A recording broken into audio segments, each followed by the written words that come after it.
This morning's shuttle launch is the first in more than 2.5 years. Our economic correspondent, Robert Krulwich, has some business firsts now in space. Robert? Thank you, Kathleen. Yes, well, welcome to Firsts in Space for Business.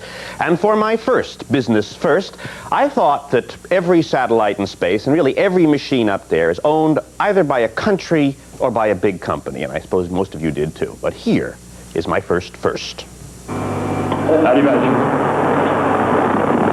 Décollage. What? On June the 15th, 3 months ago, this European rocket launched the world's first privately owned personal satellite.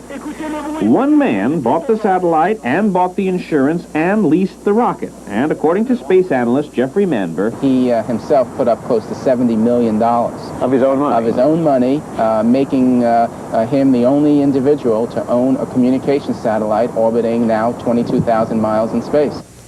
That man is Rene Anselmo of Massachusetts, a former actor and TV producer. He made his fortune building up the Spanish TV network here in the United States. Rene's private satellite is called PAS-1. He's hoping to rent it for international telephone service, but he is the very first individual ever to have private property in space. That's a business first. And now, for my second business first. We have seen launches canceled for safety problems, fuel problems, weather problems. Now here's the first. In Japan, the problem is fish.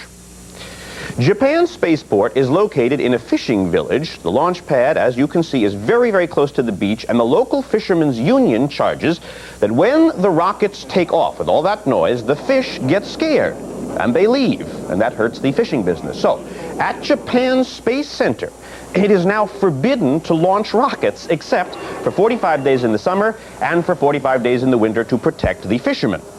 In addition, the local fishermen's union is paid 400 million yen a year. That's $2.7 million annual subsidy from the space program just to keep the fishermen happy. Obviously, in Japan, fish come first. Now, for my final first.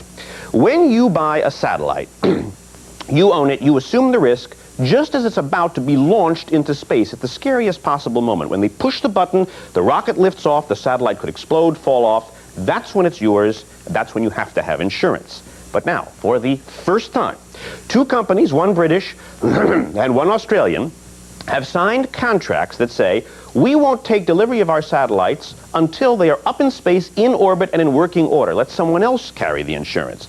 Now, you've heard of COD, cash on delivery. You've heard of FOB, freight on board. In the space business, here's the new term.